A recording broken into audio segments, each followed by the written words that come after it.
De vous présenter votre directeur, mon directeur, Dominique Lemieux.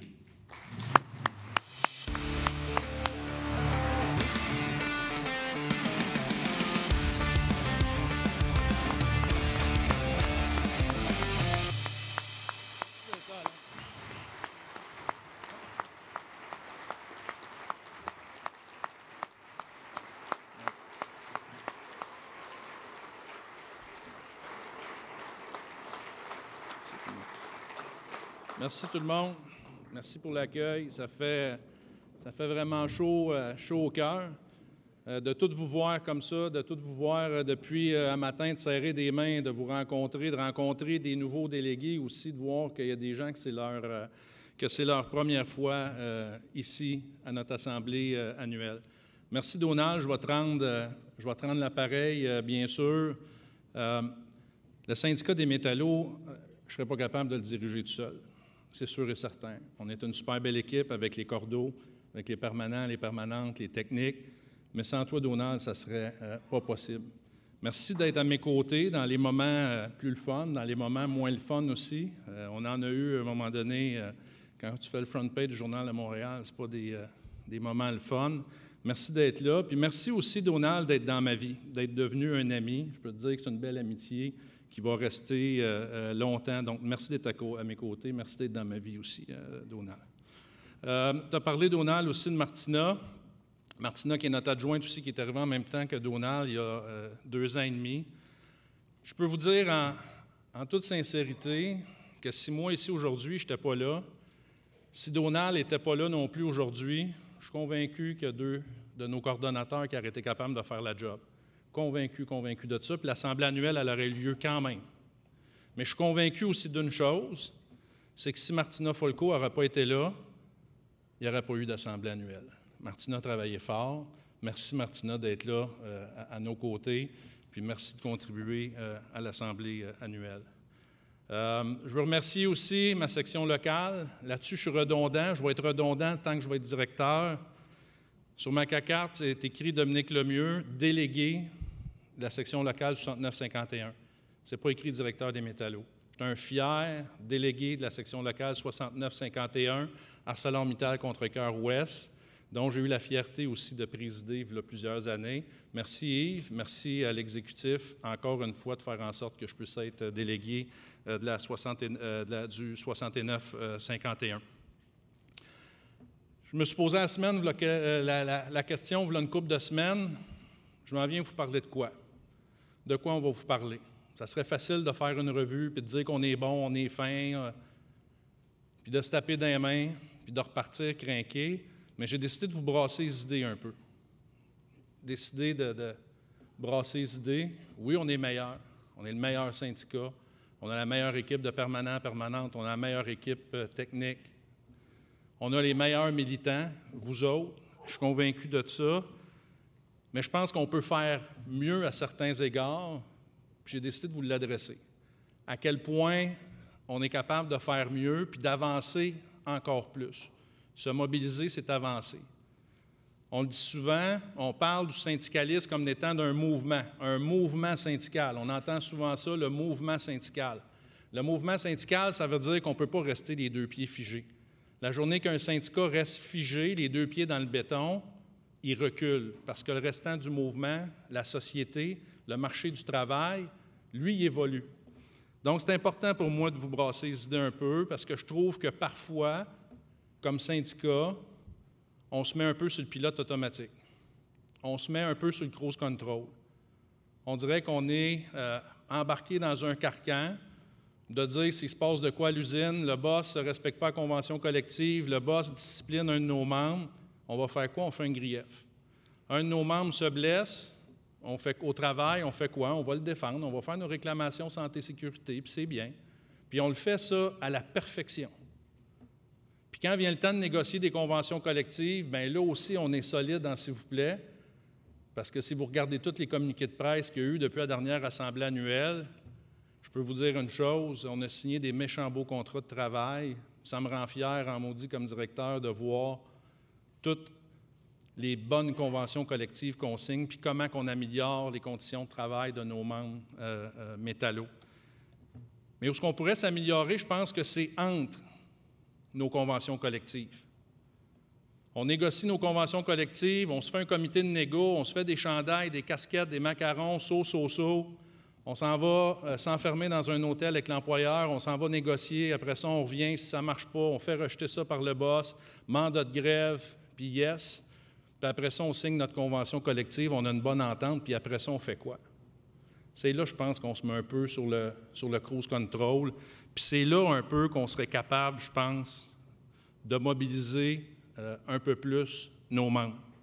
Quand j'étais à ma section locale, justement, quand j'étais délégué, quand j'étais chef délégué, des fois, on entendait les superviseurs ou les contremaîtres, j'allais voir de dire « telle affaire, tu ne respectes pas la convention collective » ou « telle mesure disciplinaire que tu as donnée, ça n'a pas d'allure ». Puis le boss, il nous dit quoi souvent? « Faites un grief. » Si tu n'es pas content, tu n'as rien qu'à faire un grief. On l'entend souvent, les boss nous dire ça. Pourquoi qu'ils nous disent ça, les boss, vous pensez, si tu n'es pas content, fais un grief? Ils nous disent ça parce que ça marche. Ça marche pour eux. On fait notre grief. Puis bien souvent, le boss n'est même pas foutu de répondre à la première étape de grief après 10 jours, après 15 jours. Puis on fait quoi? On ramène ça en deuxième étape de grief selon notre convention collective. Troisième étape, si on a une troisième étape dans notre convention collective. Puis le boss, souvent, il ne règle pas. Puis après ça, on s'en va en arbitrage. Puis vous savez que les délais d'arbitrage, comment ça peut être long. Puis là, on est sur le bord d'une audition pour un arbitrage, exemple, d'interprétation de clause de convention collective. Bouf! Tout d'un coup, on a un congédiement. On fait quoi? On met le congédiement à la place de cette interprétation-là, puis on fait quoi? Tranquillement, pas vite, on dirait qu'on endort notre solidarité. On endort nos membres. Pourtant, nos membres, eux autres, ils veulent, là. Il y a une injustice à quelque part. On a un de nos membres qui est super aimé de tout le monde, qui se fait discipliner pour une niaiserie. Nos membres, ils veulent le défendre. Ils veulent qu'on bouge. Le boss, il viole une clause de notre convention collective. Nos membres sont tous en maudit contre le boss. Ils sont tous fâchés contre le boss. Nous autres, on fait quoi? On fait un grief. Nos membres viennent nous voir, puis « Hey, on fait quoi? On fait quoi? » On lui dit quoi, nos membres? On a fait un grief. Inquiète-toi pas, on fait un grief, puis on va vous informer. Les jours passent, les semaines passent, les mois passent, les années passent, puis à un moment donné, on fait quoi? On le règle en convention collective, où le boss, il règle ça 2 ans, 3 ans après, puis ça éteint notre solidarité. Moi, je pense qu'entre chacune de nos conventions collectives qu'on négocie, c'est là qu'on doit saisir les opportunités que les boss nous donnent. C'est qui les meilleurs pour mobiliser nos gens dans nos milieux de travail souvent? Souvent, c'est le boss. C'est lui-même qui fait des choses qui met nos membres en mots maudits. On dirait qu'on a de la misère à capter ça, puis même des fois, ça se revire contre nous autres. À un moment donné, le boss, chez nous, il a pris une super mauvaise décision, tout le monde est en maudit. On a fait quoi? On a fait notre grief, tout suivait le cours. Puis à un moment donné, les membres, on dirait qu'ils étaient plus fâchés contre nous autres, le syndicat, que contre la compagnie. Ces médias sociaux, on se faisait ramasser le syndicat. À un moment donné, j'ai dit à un de mes militants à ma shop, j'ai dit, ce que tu as écrit sur le Facebook du syndicat, là, va donc l'écrire sur le Facebook de la compagnie, voir si tu as du courage. Hé, il ne l'a pas fait. Donc, moi, je pense qu'on doit saisir ces opportunités-là entre chacune de nos conventions collectives pour mobiliser. Ça va arriver des fois, le boss. Je suis convaincu que ça va arriver, qu'il va mettre le feu dans vos milieux de travail. Puis c'est à nous autres de saisir ces opportunités-là que nous donne le boss pour mobiliser. Pareil pour mobiliser pour une négociation de convention collective. Le boss, il discipline un de nos membres les plus appréciés là, de votre milieu de travail. Pourquoi pas faire des chandails, faire des macarons, faire des collants, comme on le fait en égo? Ça marche en égo, là. On enseigne des super bonnes conventions. Mais je pense qu'on doit apprendre à mobiliser nos gens, à canaliser leur énergie, à canaliser leur mobilisation, puis qu'on puisse s'en servir après ça contre le boss. Puis pas juste pour des affaires de grief, puis des affaires de santé-sécurité. Je pense que dans nos milieux de travail aussi, on est les meilleurs pour savoir comment que ça marche dans nos usines. Cet été, je suis allé à Alma pour une annonce d'investissement majeur à l'usine d'Alma Rio Tinto. Puis Sylvain Maltais, le président de la section locale, a dit quoi qui m'a marqué. Devant les médias, devant les ministres, devant le grand boss, il a dit, cette usine-là, elle ne vous appartient pas. Elle n'appartient pas à Rio Tinto, cette usine-là. Elle nous appartient à nous autres, les travailleurs. Nous autres, on va passer notre vie ici. Nous autres, on va travailler ici 30 ans, 35 ans, 40 ans. Les boss, ils sont juste de passage, eux autres. Souvent, c'est des carriéristes qui vont faire juste une couple d'années, puis qu'après ça, ils vont aller ailleurs. Mais je pense qu'on doit appliquer ce principe-là à chacun de nos milieux de travail. Les usines, les milieux de travail, les services qu'on donne, c'est nos milieux de travail à nous. Puis je pense qu'on est les mieux placés pour brasser les boss aussi, qui souvent prennent des mauvaises décisions. Puis on ne se fera pas de cachette, je ne suis pas gêné pour le dire, on est enregistré. Pas tous des 100 watts, les boss, là, pour gérer leur usine. Nous autres, on sait comment ils marchent, nos milieux de travail. Puis je parle d'usine, là, mais autant dans les autres secteurs de l'économie où on représente des métallos, que ce soit l'hôtellerie, la restauration, que ce soit les centres d'appel, que ce soit la sécurité privée, c'est nous autres qui savons comment ça marche. Puis on doit se mobiliser pour s'assurer que les boss prennent les bonnes décisions quand ils n'en prennent pas des bonnes décisions. La mobilisation, c'est l'essence même du syndicalisme. Construire un rapport de force, on est les meilleurs là-dedans quand vient le temps de négocier. On est les plus forts dans nos milieux de travail, mais avec nos membres, avec nous autres. C'est ça, des fois, qu'on oublie. Puis des fois, la mobilisation, ça va nous donner des bien meilleurs résultats qu'avoir une décision d'un juge ou avoir une décision d'un arbitre. La mobilisation, c'est ce qui fait qui on est, les métallos, qui nous sommes, les métallos. C'est notre ADN, c'est notre marque de commerce. On se la transmet de génération en génération. C'est l'héritage de nos prédécesseurs. Puis en parlant de prédécesseurs, je veux vous en présenter quelques-uns. Alain Croteau, notre ancien directeur ici, qui est là. Merci d'être là, Alain.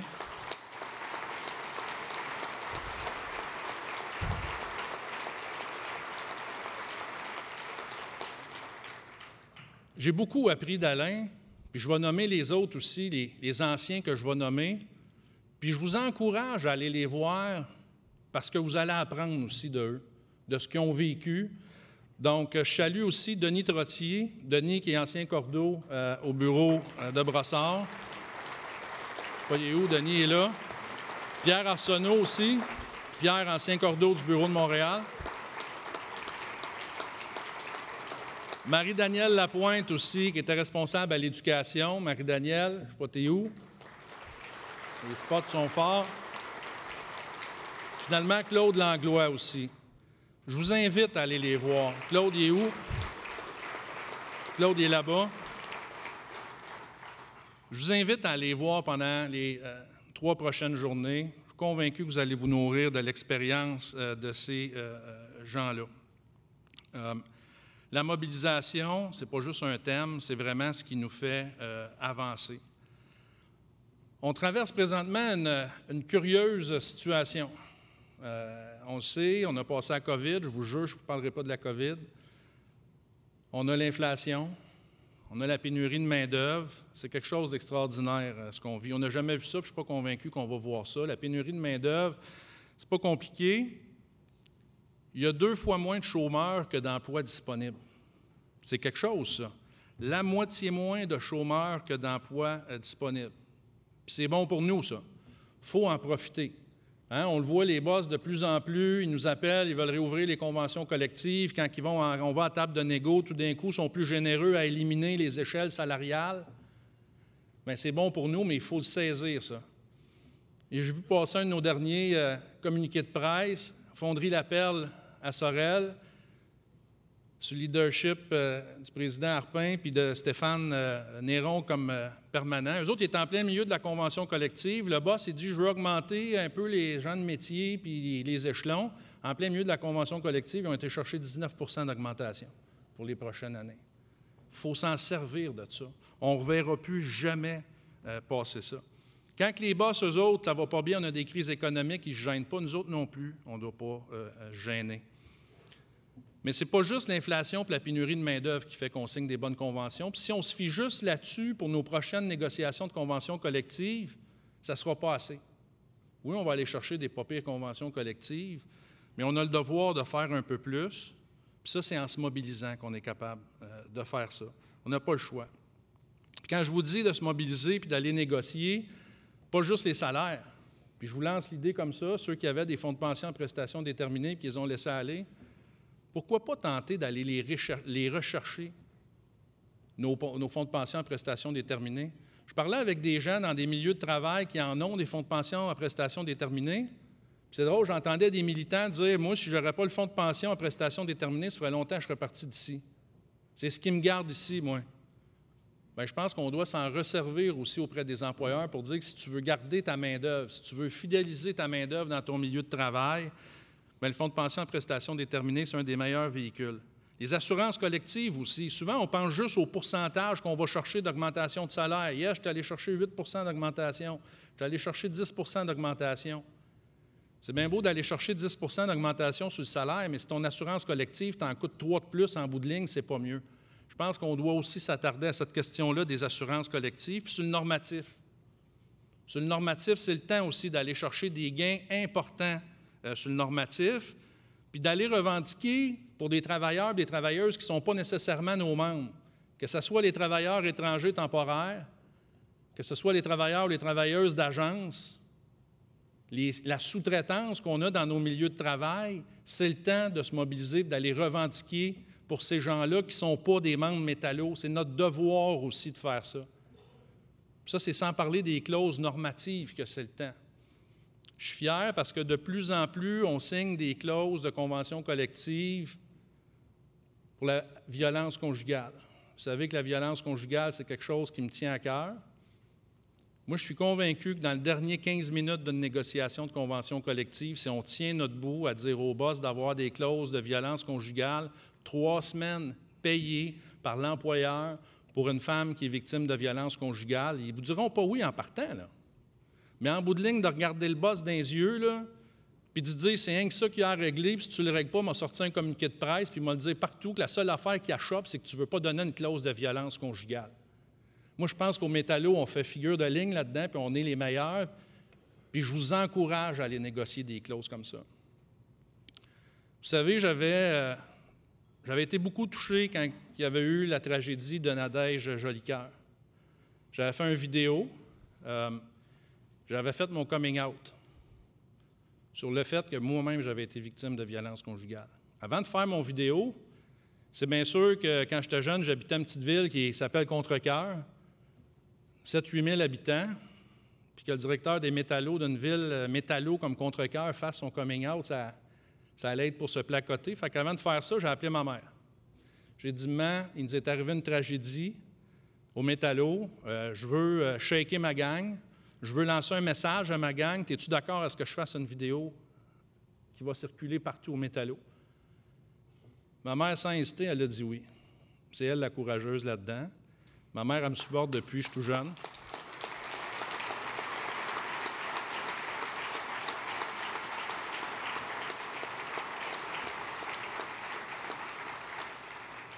Ça rebrasse les émotions. Elle doit être émotive présentement, ma mère, parce qu'elle est ici.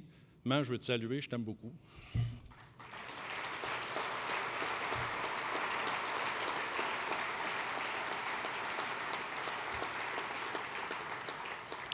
Merci d'être là. Les temps ont changé, je vous le disais, beaucoup. Il n'était pas si longtemps, on était content de signer une convention collective à 3 % par année. Hein? On signait une convention de 4 ans, 5 ans. Si on allait chercher du 3 % par année, souvent on allait chercher du 2,25, 2,5 puis on finissait les dernières années à 3 %. Je pense que ça a changé beaucoup aujourd'hui avec l'inflation.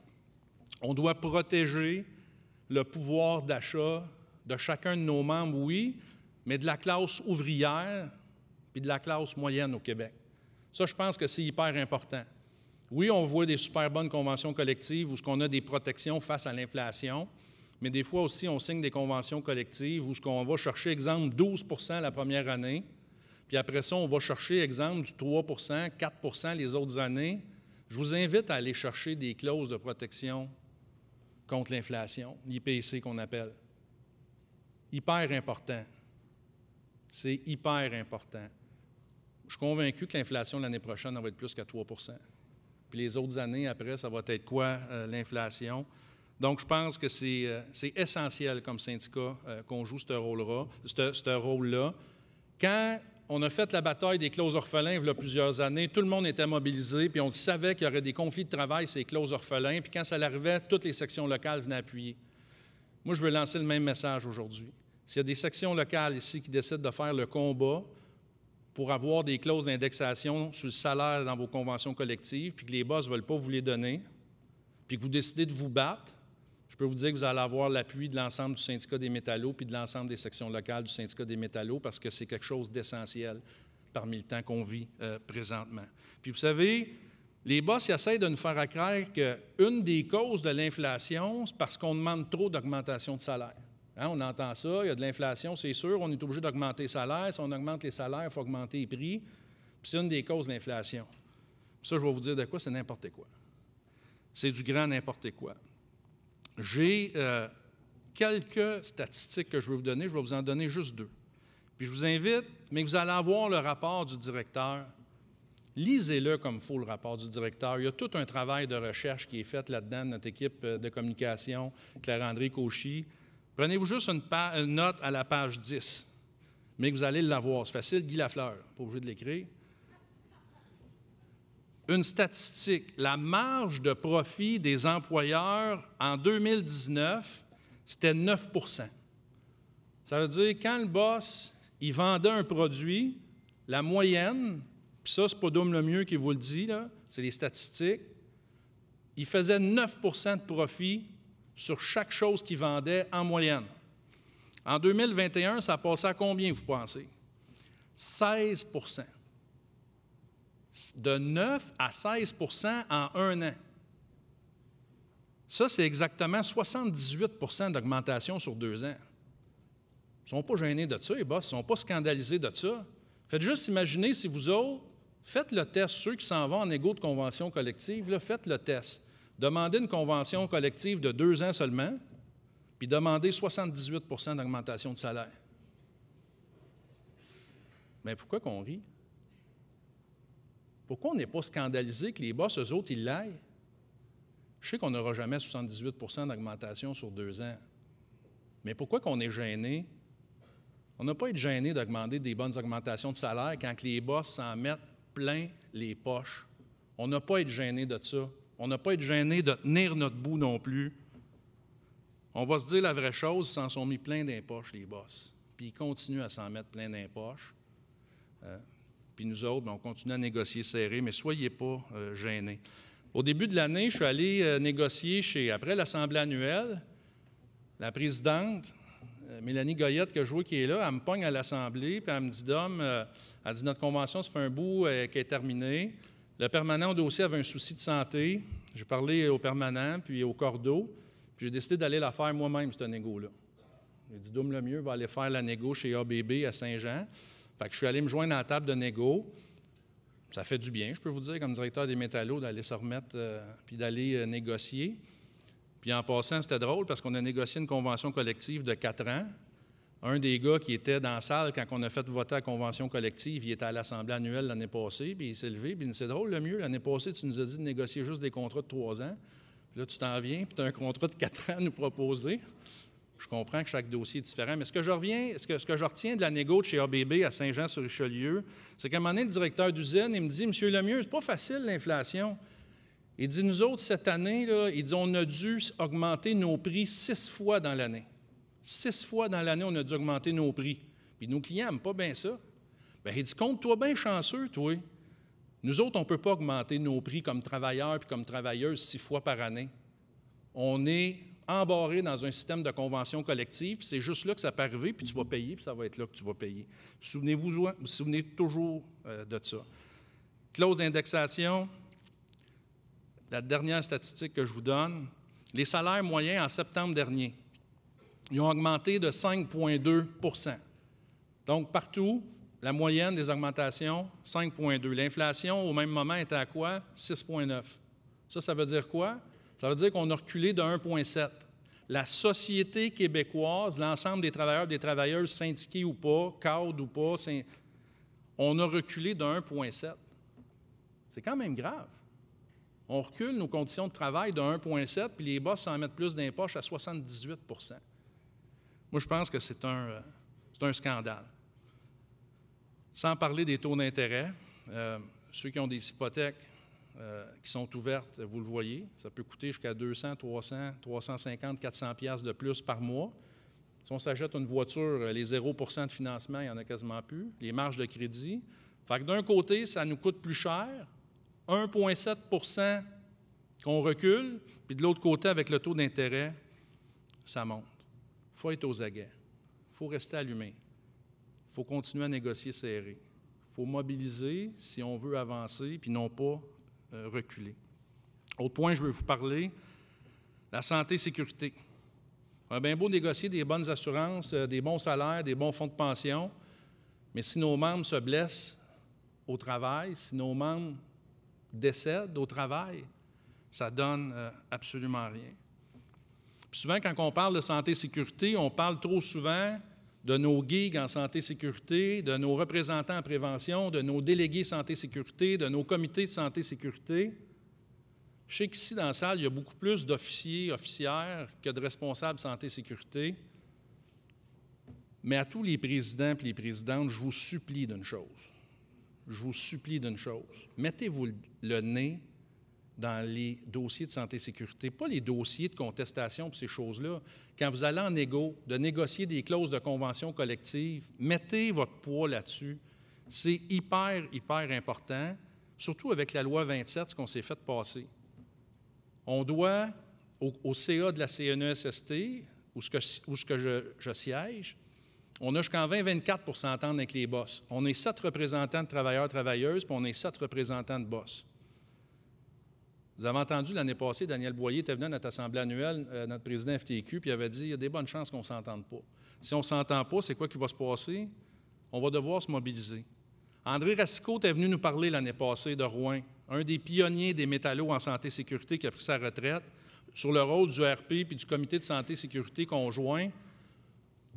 Depuis les années 70, combien de blessés graves, combien de morts on a sauvés aux métallos par le paritarisme, par justement nos représentants en prévention, justement par nos comités de santé et sécurité.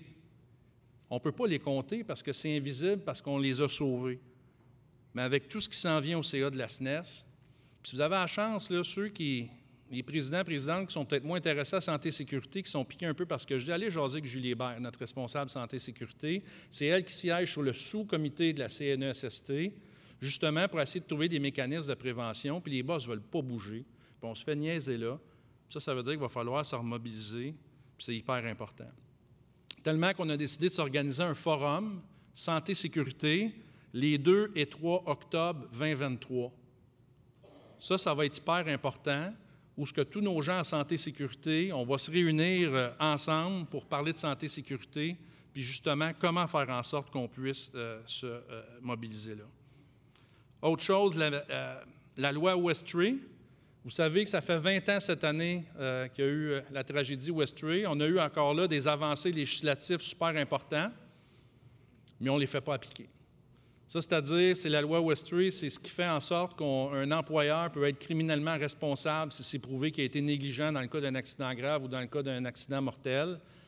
On va avoir des résolutions là-dessus. J'ai lu le cahier des résolutions. Il va falloir se mobiliser. Il va falloir aller rencontrer les chefs de police des plus grands corps policiers du Québec. Il va falloir aller rencontrer justement les procureurs. Il va falloir aller à l'école de police à Nicolette pour expliquer justement comment c'est important. Parce que trop souvent, quand il y a un accident de travail mortel ou un accident de travail grave, la police, ils viennent quoi? Ils viennent, ils sécurisent, ils s'assurent que ce n'est pas un meurtre ou quelque chose comme ça, puis après ça, ils donnent ça dans les mains de la CNESST. Moi, je pense qu'on doit sensibiliser les corps policiers à cet effet-là. Autre chose, je veux vous parler aussi de la transition juste. On en parle depuis longtemps, la transition juste. Ça s'en vient, l'environnement. On le voit, le réchauffement planétaire, ce n'est pas une légende. Ce n'est pas un fake news, là, comme ils disent aux États-Unis. C'est là pour vrai. Puis je pense que comme syndicat, on doit jouer notre rôle là-dedans, notre rôle de leadership. Martin Labbé, il revient juste, notre responsable environnement, il revient juste justement de la COP 27 en Égypte. On ne peut pas laisser ça juste dans les mains des employeurs et des gouvernements décider qu'est-ce qui va se passer avec la transition juste. Je pense qu'on doit se mettre le nez là-dedans, le nez solide. Une fois par année, le Journal de Montréal, il sort le décompte des 10 plus grands pollueurs au Québec. Malheureusement, on représente les travailleurs et les travailleuses de 7 de ces 10 plus grands pollueurs-là. On ne peut pas juste laisser ça dans les mains des entreprises. Moi, je pense qu'il faut se mettre le nez là-dedans. Récemment, j'étais à Contrecœur chez ArcelorMittal, Contrecœur S, où ce que le ministre Fitzgibbon est venu rencontrer la compagnie sur des projets de décarbonation de l'acier.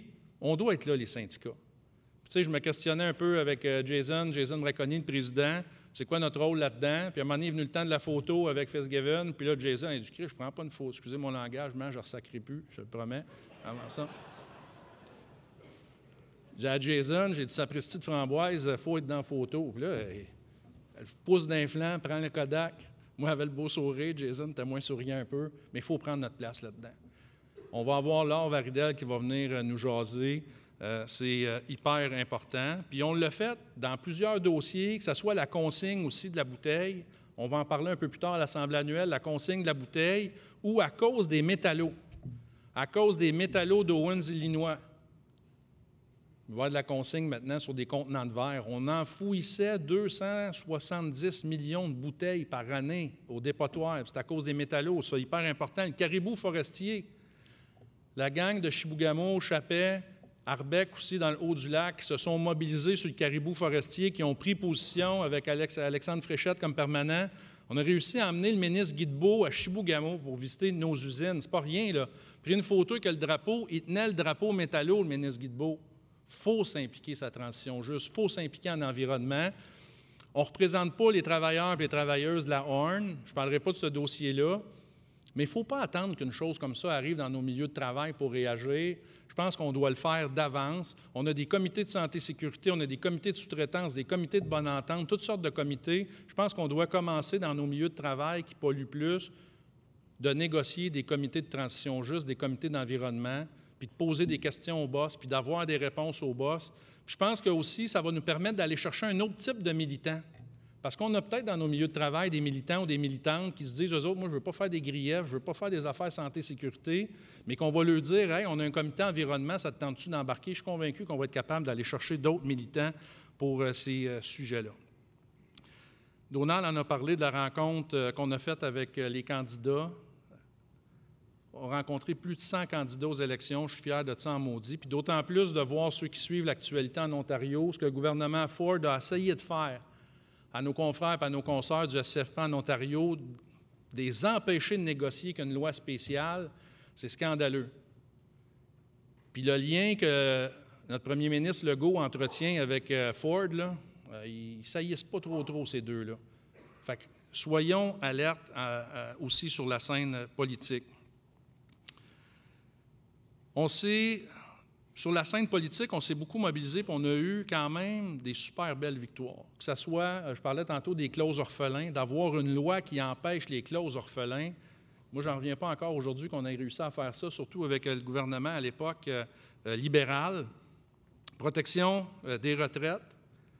Nico a donné une entrevue hier où, à un moment donné, les gens de la section locale 6254 ont été face à une tragédie, à une fermeture, à une faillite, puis où ils ont perdu presque le quart de leur fonds de pension. Puis comme c'est arrivé ailleurs dans d'autres syndicats, moi je viens de la région de Contrecœur, on l'a vécu à Sorel avec Atlas Steel à l'époque, où ils ont perdu. Puis les syndicats ont ça n'a pas d'allure, ça n'a pas d'allure, puis après un an, on n'entendait plus parler. D'autres syndicats aussi, des places où ce n'était pas syndiqué, que ce soit Sears. Nous autres, quand c'est arrivé, bien, on a décidé justement de se mobiliser puis de faire en sorte que ça ne se reproduise plus. Ça fait 8 ans de ça. À un moment donné, Nico est arrivé avec l'idée folle de dire, Dom, il fallait faire du lobby à Ottawa, il fallait rencontrer des députés et des sénateurs. J'ai dit, go. Prendre des retraités d'un autobus, partir de cette île, puis descendre, je vois Nico sourire, descendre à Ottawa. On disait, parfait, on va aller chercher le budget. J'appelle Ken Newman qui est ici, on va le présenter tantôt. J'ai à Ken, je dis, on va aller faire du lobby. Cliff, il ne faut plus que ça se reproduise. Ken, tout de suite, il disait, pas de problème. Go, on va vous supporter, l'équipe du Bureau national. Bien, la loi est en 3e lecture. C'est aujourd'hui, Nico? Oui. 3 heures et quelques.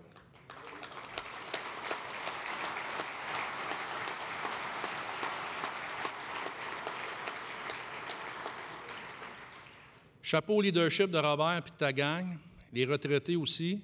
Autant que le dossier des clauses orphelins, c'est le dossier qui me tenait à cœur depuis longtemps. On pourra dire que si on a une loi parce qu'elle va être adoptée, j'en suis convaincu. C'est à cause du leadership de Nico Lapierre. Merci, Nico, pour ce beau projet de loi-là.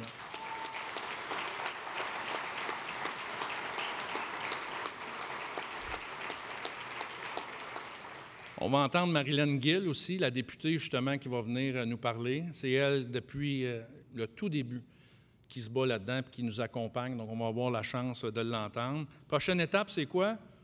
Prochaine étape, la loi anti-SCAP. On le voit avec Océan Remorquage, ça n'a pas de maudit bon sens. Je pense que c'est notre prochaine étape. Ça va être notre prochaine victoire aussi. Ça ne sera pas facile, mais je suis convaincu qu'on va continuer à se battre, puis entre autres, grâce au courage des métallos d'Océan Remorquage. Puis une autre victoire qu'on a eue en terminant, le décret des signaleurs routiers avec le 8922. Avoir un nouveau décret au Québec avec un gouvernement de la CAQ qui est antisyndical, on aurait pu facilement se dire, sans faire de jeu de mots, c'est pas raisonnable de demander ça. On s'est mobilisé, on a emmené un beau dossier, on a mobilisé nos membres, puis finalement, on a eu l'adoption du décret ces signaleurs routiers. C'est quand même pas rien, ça. Chapeau à la gang du 89-22.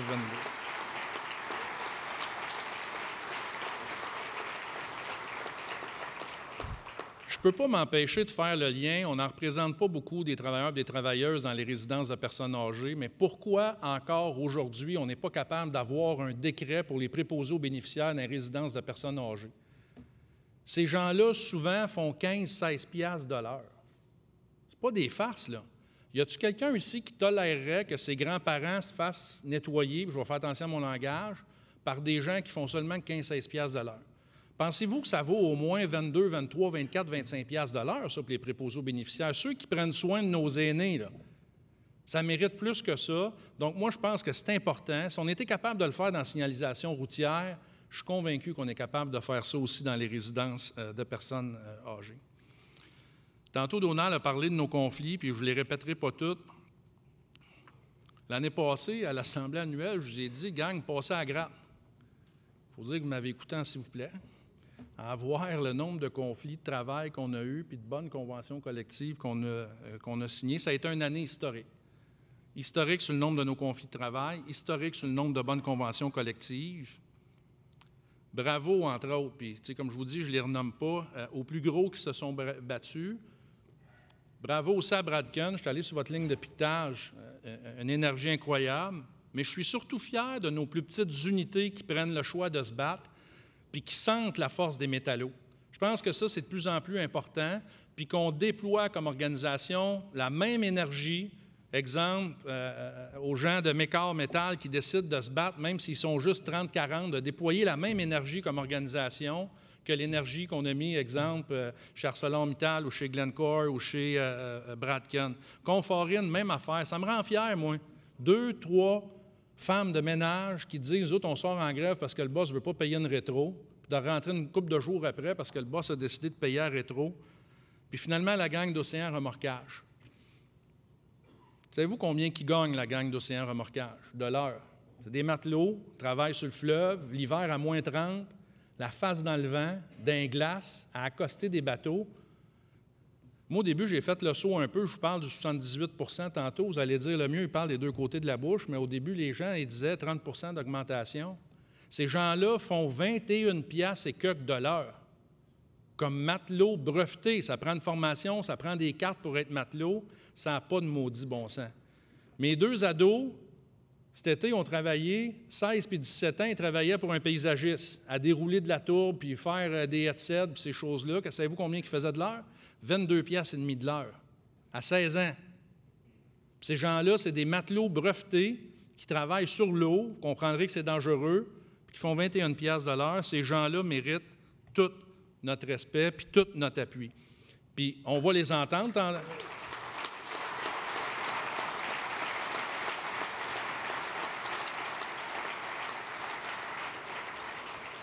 On va les entendre un peu plus tard dans notre assemblée annuelle, ils vont venir. Puis là, vous allez tous vous préparer, dire on va les supporter financièrement, tant par mois, les dons récurrents, puis tout ça, puis c'est toujours plein d'émotions, puis c'est hâte à voir, là. Mais cette année, c'est pas ça qui va arriver. Ils sont déjà à 100 % de leur salaire. sont en grève à 100 % de leur salaire, sont juste 8. Il y a de la solidarité de tous les métallos, de d'autres affiliés de la FTQ, de d'autres syndicats de la marine marchande. Ce qu'on va avoir de besoin, puis je parlais tantôt d'être un mouvement, là, c'est d'innover. Donc, mais que nos gens vont venir parler du conflit de travail, mais que les présidents, présidentes, les financiers de section locale vont venir prendre le micro pour dire, moi, au lieu de donner, exemple, 500$ récurrents par mois, je vais vous demander de calculer en nombre d'heures par mois de bras puis de jambes métallos qui vont aller sur la ligne de piquetage. Ils sont juste 8. Ils ont une ligne de piquetage 7 jours sur 7. Donc, au lieu de dire on va mettre de l'argent, moi, je vais dire exemple, Dominique Lemieux, de la section locale 6951, je m'engage à donner 8 heures de piquetage par 2 semaines. D'avoir des militants métallos qui vont venir supporter les lignes de piquetage pour montrer à l'employeur qu'il y a une solidarité, mais pour montrer aussi à nos confrères et à notre consoeur métallo à Sorel que les métallos, c'est une grande famille. C'est la première fois qu'on va faire ça. C'est facile de venir donner de l'argent de nos membres et de dire, moi, je donne tant par mois, mais là, je vais vous demander de prendre des engagements, puis on va les prendre par écrit, puis c'est filmé. C'est filmé. Fait que si vous venez au micro et vous dites, moi, je donne 8 heures de piquetage par semaine pour la durée du conflit, puis l'hiver est là, bien, vous allez devoir le livrer. Fait que je pense que ça va être une belle innovation de notre syndicat. Il faut montrer à cet employeur-là. Le bureau chef est à Québec. On va aller visiter cet employeur-là le 7 décembre. Mais moi, je rêverais du moment où on serait capable d'avoir une 2e ligne de piquetage à Québec. Une à Sorel, puis une à Québec, avec des militants métallos d'un peu partout au Québec. En parlant de bon coup, en parlant de convention collective, je veux saluer la convention collective que les gens de la sécurité privée de la section locale 8922 ont su négocier. Vous le savez tous, j'ai pris la décision pas facile de mettre la section locale 8922 sous tutelle. Vous savez tous qu'est-ce qui s'est passé. Je vais en parler un peu plus tard. Puis ces gens-là, malgré la tutelle, malgré que le président Vincent Boilly était juste là de façon intérimaire, ces gens-là ont su négocier le décret des agents de sécurité en pleine tempête de la tutelle, puis de la fraude, puis d'aller chercher une super bonne convention collective avec le leadership de Sylvain Roqueplante comme permanent là-dedans. Chapeau à la gang du 89-22. Ce que vous avez accompli, c'est quelque chose de remarquable.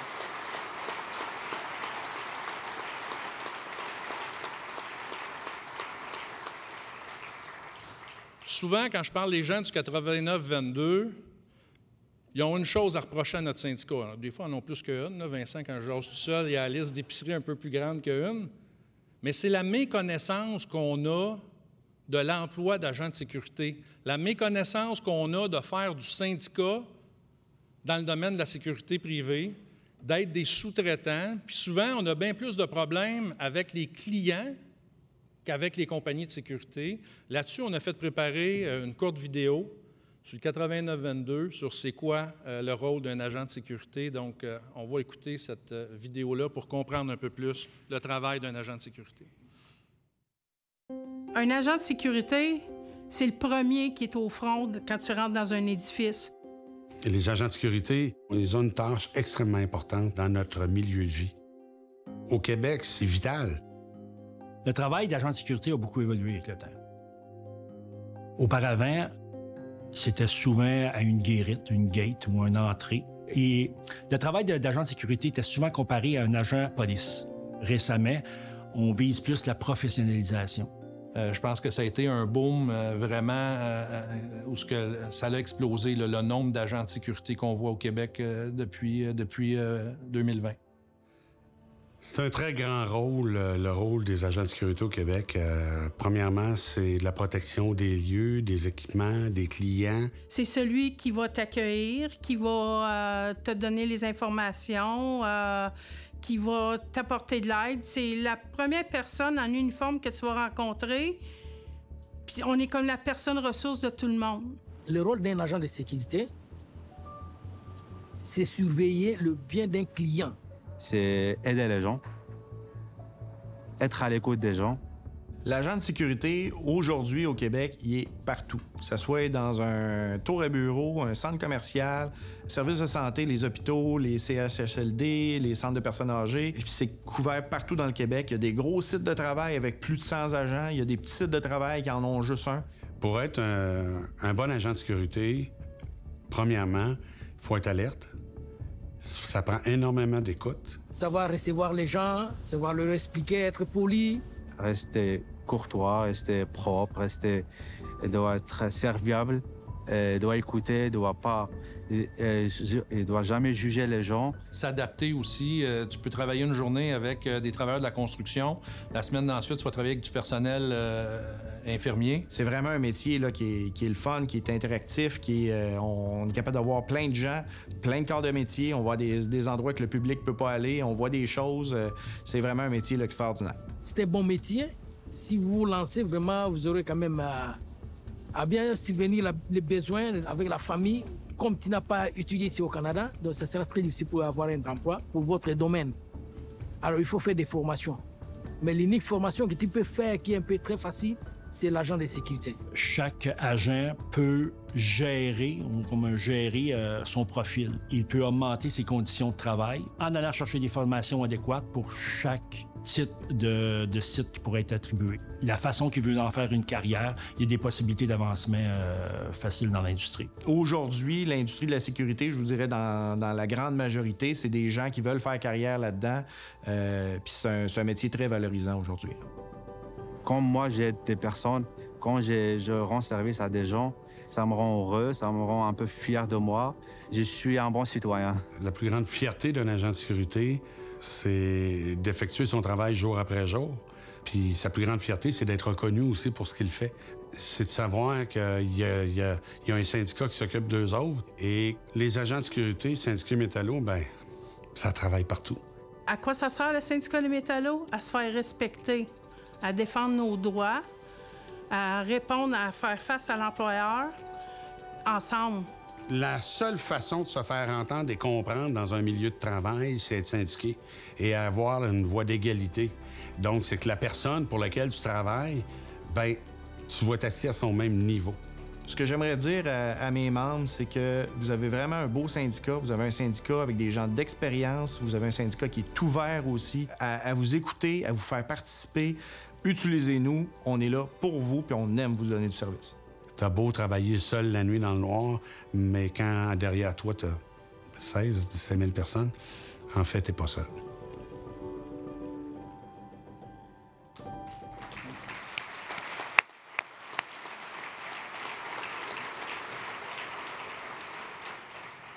Fort intéressant, puis n'hésitez pas. Ils sont dans le coin là. 5 à 7, là. Allez jaser avec eux autres. C'est pas mal différent de faire du syndicat quand tu représentes des travailleurs et des travailleuses qui sont des sous-traitants que de faire du syndicat dans nos milieux de travail où ce qu'on est habitué. Chapeau la gang du 89-22. Fier de dire que la tutelle a été levée, puis pleinement confiance en l'équipe qui est là. Pleinement confiance en Vincent comme président par l'équipe. Lâchez pas la gang du 8-9-2-2.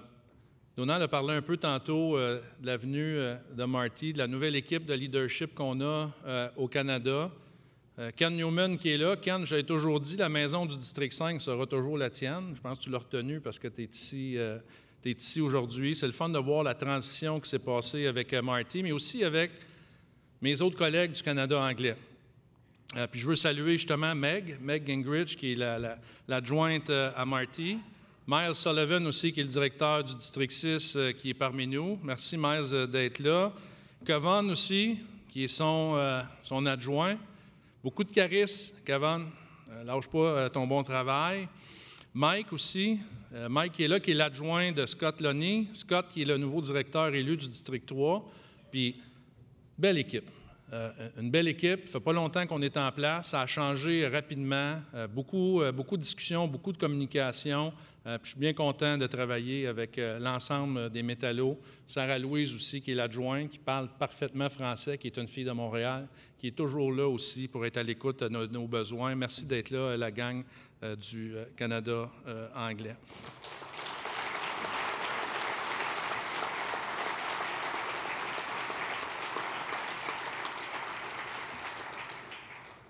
je veux vous revenir un peu plus de façon solennelle sur les fraudes qu'on a eues.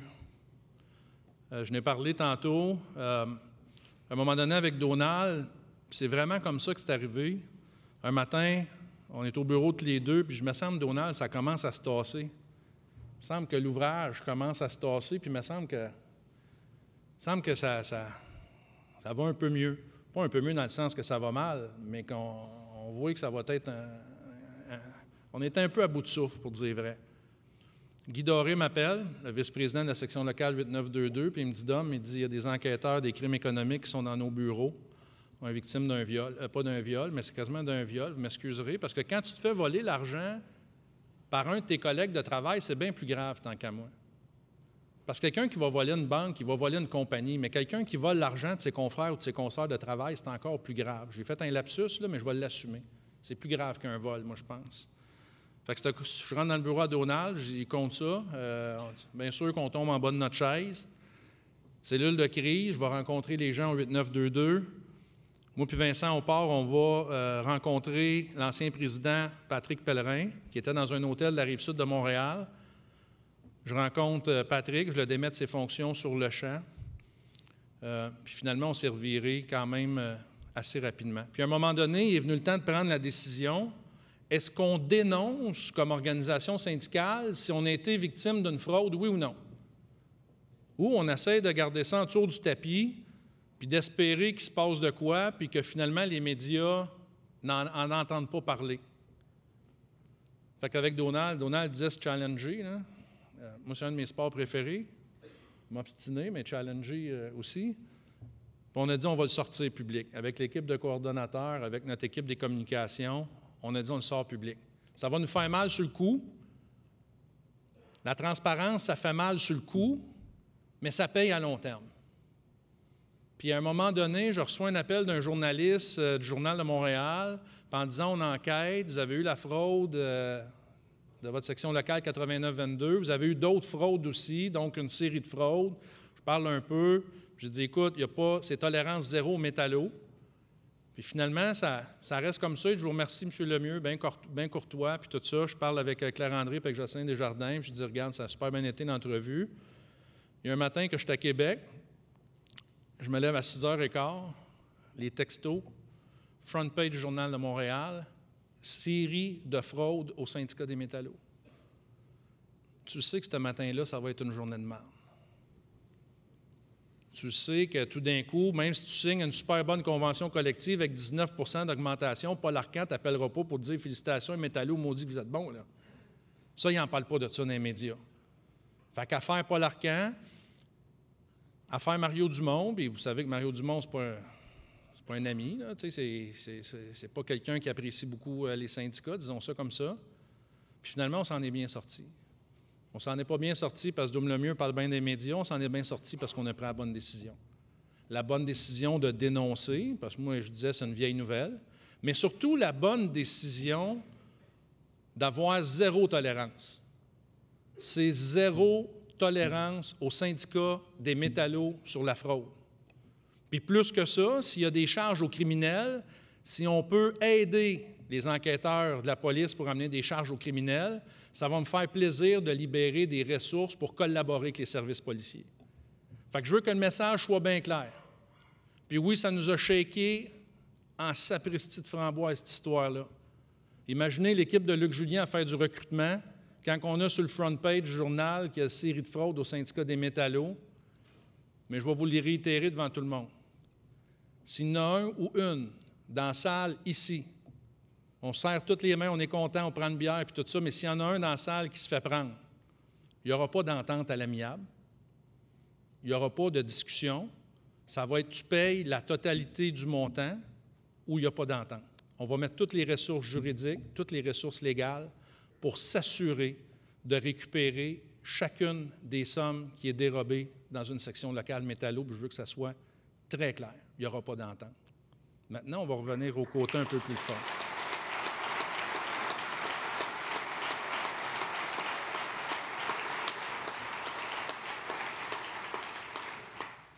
Avant de closer, Puis le vidéo, ça me fait rendre compte que je parle trop, puis je m'étais juré que je ne parlerais pas trop. Finalement, je vais parler un peu plus que je pensais.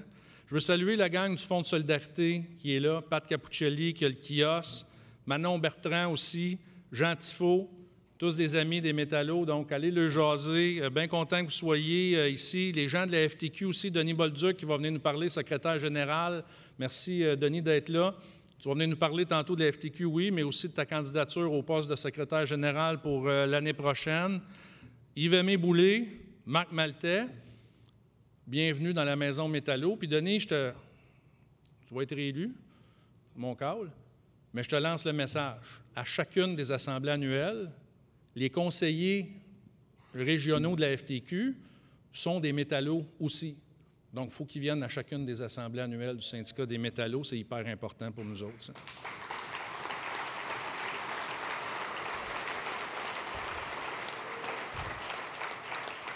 Je veux saluer aussi une amie personnelle qui est pour l'Alliance de la fonction publique. Quand j'étais jeune, j'étais dans les jeunes de la FTQ. Isabelle aussi était jeune à l'époque, mais elle restait jeune. Mais vous allez la voir, vous allez comprendre qu'elle a l'air plus jeune que moi. Isabelle, je ne sais pas t'es où. Merci d'être là aussi. Bien content que tu sois avec nous au Métallo. Finalement, je veux saluer aussi la gang de Fillon-Leblanc-Baudry. Justement, Jean-François Baudry, Daniel Boudreau, Nicolas Charon, Thierry Saliba, puis Constance Bécotte. Merci d'être là. À chacun de nos événements, vous êtes là, puis c'est fort apprécié. Puis aux gens des sections locales, servez-vous-en. Là. C'est comme une passe gratis. Vous pouvez leur parler. Ils ne nous chargent rien pendant l'Assemblée annuelle. Fait que profitez-en pour le jaser, mais je tiens à saluer la collaboration. L'autre fois, je leur ai écrit un courriel. J'étais tout seul dans un hôtel, puis je me disais, maudit qu'on est chanceux d'avoir une belle gang légale. Comme ça, envoyer un courriel, des belles victoires qu'on a ces temps-ci au Métallo. Puis Fillon-Leblanc-Baudry est grandement responsable de ça aussi. En conclusion, l'année passée, je vous ai dit de passer à la gratte, vous l'avez passé. Cette année, je vais vous répéter la même affaire. Alors, passez à la gratte encore, mais mobilisez-vous un peu plus. Pas juste dans une convention collective que je vous demande de passer à la gratte. Ayez du fun. Sortez des sentiers battus. Vous allez voir, ça fait du bien en maudit de mobiliser. Puis moi-même, je suis allé faire une journée de piquetage à Sorel pour Groupe Océan. Ça fait du bien en jeans, habillé chaudement un peu, pas habillé en curé comme je suis là. Mobilisez-vous. Tout le monde a du fun. Regardez toutes les mobilisations qu'on fait, toutes les belles photos qu'on met sur nos sites Facebook. Il n'y a personne qui baboune là-dedans. Tout le monde est de bonne humeur. Ça canalise l'énergie. Saisissez chacune des occasions que le boss vous donne de mobiliser. C'est super important. Donnez à votre goût, le goût à votre monde de vous suivre puis de se mobiliser entre vous. Écoutez leurs idées aussi. Parce que mobiliser, ce n'est pas juste la même affaire de faire des pancartes, puis des chandails, puis des macarons. Écoutez les idées de vos gens, éduquez vos gens, expliquez les enjeux de votre mobilisation. Puis là-dessus, rapidement, juste deux choses. Les clauses orphelins, si on a réussi à mobiliser nos gens pour se battre contre les clauses orphelins, c'était même pas pour eux qu'ils se battaient. C'était pour les générations futures. On a réussi à le faire. Pourquoi? Parce qu'on les a éduqués. Même affaire que la sous-traitance, le conflit d'Alma, on se battait pour les générations futures. Pourquoi que les gens nous ont à côté? Parce qu'on les a éduqués. Faites confiance à vos membres. Vos membres, ils vont vous suivre, mais éduquez-les sur vos enjeux de négociation de conventions collectives.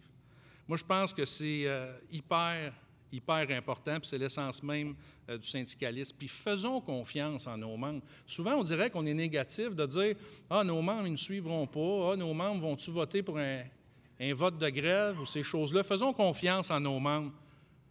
Moi, j'ai mon ex-beau-père qui a travaillé 34 ans chez ArcelorMittal à Contrecœur, à l'ancienne Sidbec. C'était pas le plus militant, Léo. 34 ans, jamais eu une mesure disciplinaire, il n'a jamais fait de grief. Mais il a toujours suivi la recommandation de son comité de négo. Quand son comité disait de voter pour la grève, il votait pour la grève. Quand son comité de négo, il disait il il votait pour ça. Donc, faites confiance à vos membres. Ils vont vous suivre, j'en suis convaincu. Il y a des temps troubles qui s'en viennent.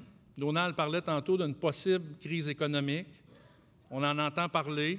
Ça m'inquiète de voir ce qui se passe en Ukraine, en Corée, en Iran, de voir ce qui se passe avec Taïwan puis la Chine.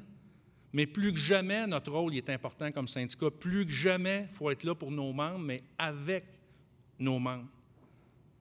Mais surtout pour le reste de la société aussi. Parce que quand on se bat pour qu'on améliore les conditions de travail, ça le fait pour l'ensemble de la société. Souvent, on a l'impression qu'on travaille plus pour nos membres que pour le reste de la société civile. Notre plus grande force, ça vient de nos membres. Il ne faut jamais, jamais l'oublier. La force des métallos, ce n'est pas vous autres ici dans la salle. Désolé de vous shaker un peu, là, mais la force des métallos, ce n'est pas vous autres dans la salle. C'est nos membres qui nous donnent la force. Quand vous allez voir votre employeur, quand vous allez voir votre directeur sur vos lieux de travail, quand vous allez voir vos superviseurs, puis que vous réglez des choses, ce n'est pas parce que vous êtes président de syndicat, ce n'est pas parce que vous êtes chef délégué, ce n'est pas parce que vous êtes membre de l'exécutif, c'est parce que vos membres vous donnent le rapport de force de régler. La force du syndicat des métallos, là, c'est pas Dôme le mieux non plus. C'est pas moi la force du syndicat des métallos. Mais quand je siège sur le CA de la SNES, quand je siège au Fonds de solidarité, quand je siège à FTQ, quand je rencontre des grands boss, quand je rencontre des politiciens, ce qui me rend fort, c'est la solidarité de nos 60 000 membres, puis c'est ça qui fait la force du syndicat des métallos. Donc, à tous les métallos, fiers d'être votre directeur, mobiliser cette avancée, force, solidarité, respect aux métallos.